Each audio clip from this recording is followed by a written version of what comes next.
Hello class 7th। आज हम करेंगे पेज नंबर, लास्ट पेज है ये, page number 21। Question number 10, last number around us, chapter number 1। So question दिया है you are given some numbers card. हमें number card दिए गए हैं 4000, 13,000, 300, 70,000, 1,50,000, 20 and 5। Using the card get as close you can to the numbers. हमें इनको use करके एक नंबर्स बनाने हैं, ठीक है, जो इनके क्लोज हो या फिर इतना नंबर भी बन सकता है। वैल्यू यूजिंग एनी ऑपरेशन, हम कोई भी ऑपरेशन यूज कर सकते हैं, plus minus divide. Okay, each card can be use only once for making a particular number. हर नंबर के लिए एक कार्ड हम एक बार ही यूज़ करेंगे। जैसे यहाँ पर एक एग्जाम्पल लिया है, 1,10,000 को कैसे बनाया है, 4,000 इंटू 20 + 1, 20 + 1 हो गया 25, 25 को 4,000 में मल्टीप्लाई किया तो कितना हो जाएगा 1 लाख। 1 लाख में हमने 13,000 ऐड कर दिया तो 1,10,000 के नियरेस्ट नंबर इनने बना दिया 1,30,000। एग्जैक्ट नंबर अगर आपका बन जाए ठीक है, वरना हमें उसके पास का कोई भी नंबर बनाना है। यहाँ पे जैसे हमें दिया है 2 लाख। अब 2 लाख के लिए हम क्या करेंगे, देखो हमारे पास 1,50,000 है तो 1,50,000 हमने यहाँ पे लिख लिया। प्लस अब इसमें क्या कर सकते हैं, देखो अगर हम 70,000 प्लस करेंगे, 70,000 प्लस किया तो हमारे पास क्या बन गया 2,20,000। 2,20,000 मतलब हमें 2 लाख के पास कोई नंबर करना है तो यहाँ से कोई बड़ा नंबर क्या है -13,000। अगर हम कर देंगे तो क्या आ जाएगा 2,20,000 में से -30,000 हम कर देंगे तो हमारे पास बचेगा 2,07,000 बचा है। अब क्या हम इसे 2 लाख के पास ला सकते हैं, हमारे पास जो कंडीशन है उसमें देखो आपके पास है 4,000 है हमारे पास, ठीक है, जो हमने अभी यूज़ नहीं किया है।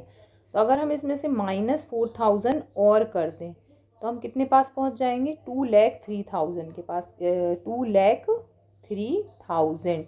तो नियरेस्ट नंबर पे हमें जाना था, ये हमारा आंसर हो जाएगा। इसके बाद सेकंड क्या है 5,80,000। 5,80,000 सबसे पहले हम बड़ा नंबर ले लेंगे। बड़ा नंबर क्या है हमारे पास 1,50,000। 1,50,000 देखो इससे बड़ा नंबर हमारे पास नहीं है तो हमें क्या करना है, इसको किसी भी नंबर से मल्टीप्लाई करो ताकि हम 5 लाख के आसपास तो पहुँचे, है ना। तो इसे हम किससे मल्टीप्लाई कर सकते हैं, इसे हम मल्टीप्लाई कर सकते हैं। अगर हमने इसको मल्टीप्लाई कर दिया 20 हमारे पास है तो 1,50,000 को अगर हमने 20 से मल्टीप्लाई कर दिया तो हम 30 के आसपास पहुंच जाएंगे। तो ये तो बहुत बड़ा नंबर हो जाएगा।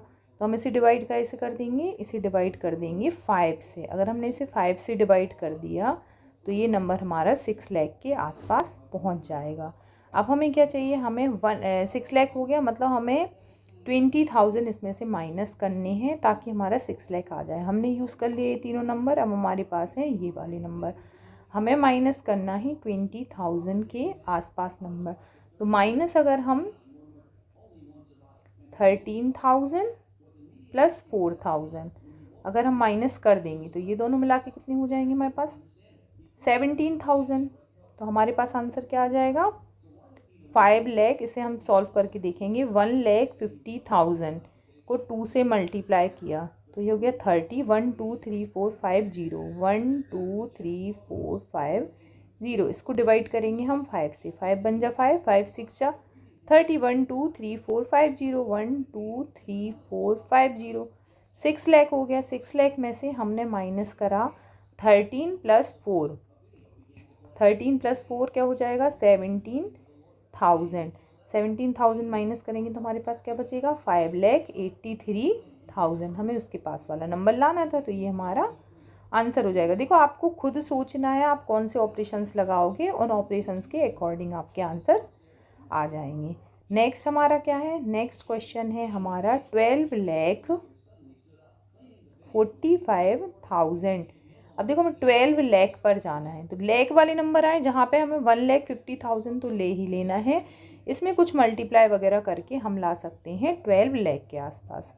अब अगर हमने इसमें मल्टीप्लाई कर दिया, यहाँ पे देखो 7 और 70,000 भी हमारे पास है और इसका अगर हमने मल्टीप्लाई कर दिया 20 से, देखो हम करके देख रहे हैं तो क्या हो जाएगा 14, 1 2 3 4 5, 1 2 3 4 5, 14 लाख बन गया हमारा, ठीक है, 14 लाख बन गया। 1,50,000 हमारे पास पहले से था, तो ये तो हम बहुत आगे पहुंच गए हैं, तो हम इतना ही ले लेते हैं, ये नंबर नहीं लेंगे हम, ठीक है। अगर हमने इन दोनों को मल्टीप्लाई कर दिया तो हमारा 14 लाख हो गया। 14 लाख में से अगर हम माइनस करें 1,50,000 तो हमारे पास क्या बचेगा, 12,50,000। देखो हम इसके आसपास पहुंच गए। इसमें से और हम -4,000 माइनस कर सकते हैं, तो हमारे पास क्या आ जाएगा, 12,46,000 के हम आसपास पहुंच गए हैं।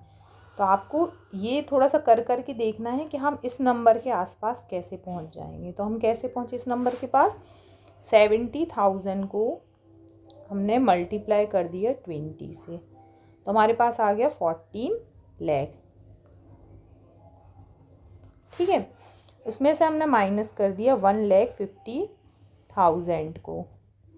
जब हमने 1,50,000 को माइनस किया तो हमारे पास क्या बच गया, -1,50,000, तो ये हमारे पास आ गया 12,50,000। 12,50,000 हो गया ना, 1,50,000 कम हुआ तो 1 2 3 4, ठीक है।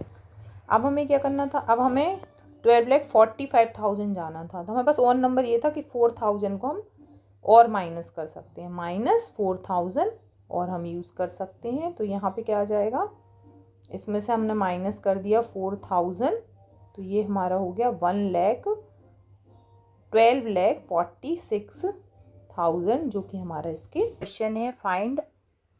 Find out how many coins would be stacked to measure the height of the Statue of Unity assumed each coin is 1 mm thick.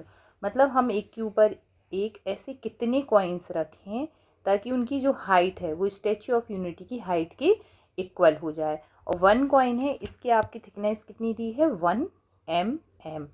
इसके ऊपर हम एक के ऊपर एक कॉइन पुट करते जाएंगे। तो इसके लिए हमें क्या, सबसे पहले तो हमें ये पता होना चाहिए कि स्टैच्यू ऑफ यूनिटी की हाइट कितनी है। स्टैच्यू ऑफ यूनिटी की हाइट हमने स्टार्टिंग में के केस बेस्ड टाइप का क्वेश्चन किया था, उसमें हमें गिवन था स्टैच्यू ऑफ यूनिटी, इसकी हाइट अप्रॉक्सीमेटली 180 मीटर है। कितनी है, 180 मीटर है। हमारे पास एक कॉइन कितना दिया है, 1 मिलीमीटर। तो सबसे पहले हम क्या करेंगे, 180 मीटर को हम चेंज करेंगे मिलीमीटर में। तो 1 मिलीमीटर में 1 मीटर में कितने मिलीमीटर होते हैं, 1 मीटर में मिलीमीटर होते हैं आपके 1000 मिलीमीटर। 1000 मिलीमीटर होते हैं।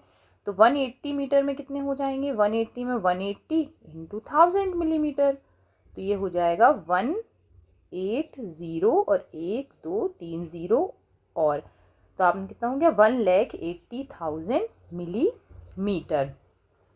अब हमें आगे क्या करना है, नंबर ऑफ कॉइन्स को हमें कैलकुलेट करना है। नंबर ऑफ कॉइन्स क्या हो जाएगा, जो एक कॉइन है वो 1 mm थिकनेस है और टोटल हाइट हमें चाहिए 1,80,000 मिलीमीटर।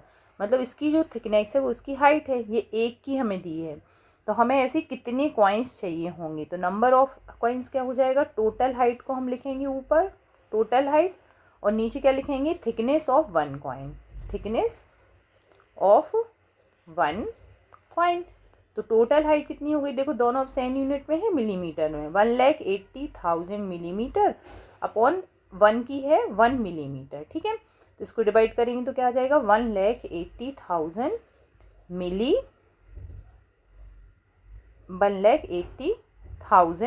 ये क्या हो जाएंगी, नंबर ऑफ कॉइन्स हो जाएंगे, यहाँ हमें यूनिट नहीं लिखना। 1,80,000 इतने कॉइन्स की हमें ज़रूरत पड़ेगी ताकि इसकी जो हाइट है वो स्टैच्यू ऑफ यूनिटी के इक्वल आ जाए। तो हमें कितने कॉइन चाहिए, 1,80,000। अगर आपको हाइट दी होती 1,82,000 तो कितना आ जाता, 1,82,000 के आसपास आपके आ जाती। आपको हाइट लेना है अप्रॉक्सीमेटली, हाइट हमने मेज़र की है किसके अकॉर्डिंग, जो हमें स्टार्टिंग में क्वेश्चन था उसमें 180 के आसपास हमें स्टैच्यू ऑफ यूनिटी की हाइट दी थी, तो इसके अकॉर्डिंग हमने इस क्वेश्चन को सॉल्व कर लिया। डिग्री हेडेड एल्बाट्रॉसेस हैवी रफली 7 फीट वाइड विंग स्पैन। मतलब यहाँ पे एक पक्षी की बात कर रही हैं कि 7 फीट के उसके विंग्स हैं। They are known a migrate across several ocean, मतलब वो सारे ओशियन से माइग्रेट करते हैं। माइग्रेट करना मतलब एक जगह से दूसरी जगह पे जाते रहना। माइग्रेशन हमने जो प्रोसेस पढ़ी है ना साइंस में, ये वही लिखा है।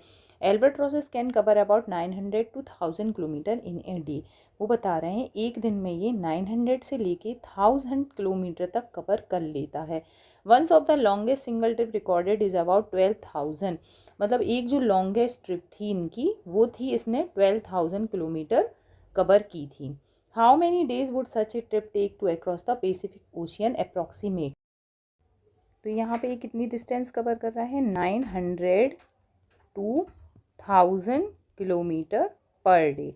और इसने लॉन्गेस्ट सिंगल ट्रिप जो की है कवर, वो की है 12,000 किलोमीटर। तो सबसे पहले हम क्या निकालेंगे, टोटल डिस्टेंस क्या हो जाएगी, टोटल डिस्टेंस क्या होगी आपकी, distance covered per day. Distance covered per day. Per day कितनी डिस्टेंस कवर करेगा, डिस्टेंस कवर पर डे ही वो क्या हो जाएगा, टाइम हो जाएगा, वही डे के फॉर्म में आएगा। तो ये हो जाएगा total distance upon distance per day. ये फॉर्मूला हो गया आपका। अब सबसे पहले हमसे क्या पूछा इनने, range is given for the daily distance की रेंज दी है हमें 900 से 1000 किलोमीटर। तो सबसे पहले हम मिनिमम और maximum number of days calculate करेंगे। जब वो मैक्सिमम स्पीड पर होगा, at maximum speed, maximum speed मतलब वो 1000 किलोमीटर पर डे चल रहा है, 900 से 1000 चल रहा है ना, तो मैक्सिमम स्पीड में क्या हो जाएगा, वो 1000 किलोमीटर आपका पर डे ये चलेगा। तब कितना टाइम लगेगा, तो टोटल डिस्टेंस है 12,000, 12,000 को हम 1000 से डिवाइड कर देंगे, तो ये आ गया 12 डेज। कितना टाइम लगेगा, 12 डेज। अब मिनिमम स्पीड का निकाल लेंगे, मिनिमम स्पीड, मिनिमम स्पीड क्या होगी, जो डिस्टेंस, टोटल डिस्टेंस तो है 12,000, कवर कर रहा है वो 900 किलोमीटर पर डे के हिसाब से अगर ये चल रहा है, तो क्या हो जाएगी, ये कट क्रॉस हो गया, 3 3 जा 9, 3 4 जा 12, 40, और अगर हम 40/3 इसे हम डिवाइड करेंगे तो हमारा जो आंसर है वो अप्रॉक्सीमेटली आ जाएगा 13.33 डेज, 13.33 डेज। तो इस अप्रॉक्सीमेट वैल्यू क्या हो जाएगी, या तो 12 डेज होगा, अगर वो मैक्सिमम स्पीड से चलेगा तो 12 दिन में कर लेगा, मिनिमम स्पीड से करेगा तो 13 या फिर 14 दिन में कर सकता है। तो अप्रॉक्सीमेट वैल्यू लेनी हमें, तो हम लिख लेंगे 12 to 13 डेज। अप्रॉक्सीमेट वैल्यू होगी 12 to 13 डेज। 13.33 आ गया, उसे हमने 13 लिया। Tailed godwit holds the record for the longest recorded non stop flight. मतलब ये जो एक पक्षी है, ये बताया गया है कि इसने ये लॉन्गेस्ट रिकॉर्ड बनाया है नॉन स्टॉप फ्लाइट का, मतलब ये कहीं भी नहीं रुका। 13,550 kilometre from Alaska to Australia, Alaska से ऑस्ट्रेलिया गया विदाउट स्टॉपिंग, बिना रुके हुए। Its journey starting on 13 October 2022 में इसकी जर्नी स्टार्ट हुई और ये 11 दिन तक लगातार उड़ता रहा। हमें approximate distance it covered by every day find करनी है, and approximate distance it covered every our, और हर घंटे में उसने कितनी डिस्टेंस कवर। तो सबसे पहले हम क्या करेंगे, approximate distance covered in every day, मतलब हर दिन उसने कितनी डिस्टेंस कवर। तो टोटल डिस्टेंस उसने कितनी कवर की, 13,560, एंड नंबर ऑफ डेज कितना दिया है हमें, 11। जब हम इसे डिवाइड करेंगे तो हमारी अप्रॉक्सीमेट वैल्यू आ जाएगी 1.232 kilometre per day. Similarly approx distance covered every hour, every hour मतलब 11 डेज हैं, एक दिन में कितने आवर होते हैं, 1 डे में होते हैं 24 आवर। सो 11 डेज में कितने आवर हो जाएंगे, 11 क्रॉस 24 आवर। जैसे आप मल्टीप्लाई करोगे तो आ जाएगा 264 आवर्स। अब हम टोटल डिस्टेंस इन आवर में उसने कितनी डिस्टेंस कवर्ड की, टोटल कवर डिस्टेंस में हम क्या करेंगे, आवर से डिवाइड कर देंगे। जब आप इसे डिवाइड करेंगे तो आपकी वैल्यू आ जाएगी 51.36 किलोमीटर पर आवर। तो ये दोनों हमारे आंसर हो जाएंगे अप्रॉक्सीमेट वैल्यूज़ में। तो क्वेश्चन नंबर 14 है, bald eagles are known to fly as high 4500 to 6000 metre, ये उड़ता है अबव ग्राउंड लेवल, ग्राउंड के लेवल से। Mount Everest is about 8850 metre height है इसकी। और ये बता रहे हैं aeroplanes fly as high as 10,000 to 12,800 metre. How many times bigger are these height compare to सोमूज बिल्डिंग। हमने लास्ट में देखा था जो सोमूज की बिल्डिंग की हाइट है वो कितनी है, 44 आ रही थी हमारी, ठीक है। हम अप्रॉक्सीमेटली से 40 ले लेते हैं तो हमारे क्वेश्चन में आंसर निकालना हमें आसान हो जाएगा। तो सबसे पहले हम लिख लेंगे वॉल्ड ईगल,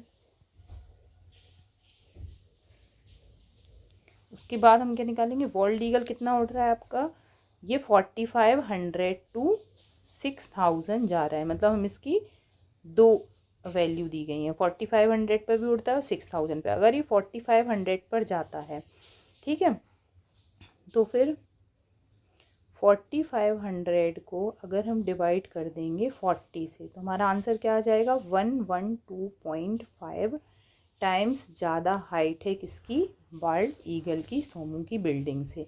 अगर ये 60,000 पे उड़ रहा है तब हम इसे 40 से डिवाइड करेंगे तो ये 150 मीटर के अप्रॉक्सीमेट इसकी हाइट ज़्यादा है, ठीक है, बिगर है। सिमिलर अगर हम करेंगे माउंट एवरेस्ट का, माउंट एवरेस्ट के लिए भी दो वैल्यूज़ निकलेंगी, क्योंकि माउंट एवरेस्ट में दिया है ये 10,000 एंड 12,800। अगर ये 10,000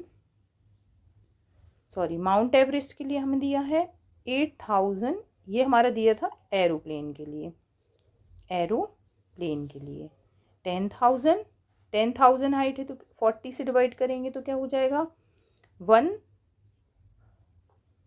1000, 40 से हमें डिवाइड करना है तो 1000 डिवाइडेड बाय 4, 1000 को 4 से डिवाइड करेंगे तो ये आंसर आ जाएगा 250 मीटर। अगर हम 12,800 इसको डिवाइड करते हैं 40 से तो इसका आंसर हो जाएगा आपका 320 मीटर। अब हम निकाल लेंगे इसकी हाइट माउंट एवरेस्ट से।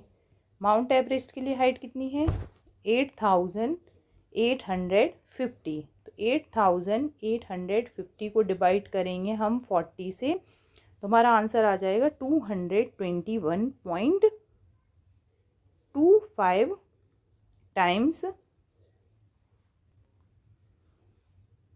तो क्वेश्चन में हमें इन हाइट को कंपेयर करना था सोमू की बिल्डिंग की हाइट से, तो ये हमने हाइट्स निकाल ली हैं। तो वॉल्ड ईगल क्या हो गया आपका, 112.5 times to 150 times higher than सोमूज बिल्डिंग। एरोप्लेन्स क्या हो गया, 250 to 320 मीटर हायर देन सोमूज बिल्डिंग। एंड माउंट एवरेस्ट क्या हो गया, 221.25 टाइम्स हायर देन द सोमूज बिल्डिंग। ऐसा आपको लास्ट में आंसर लिखना है।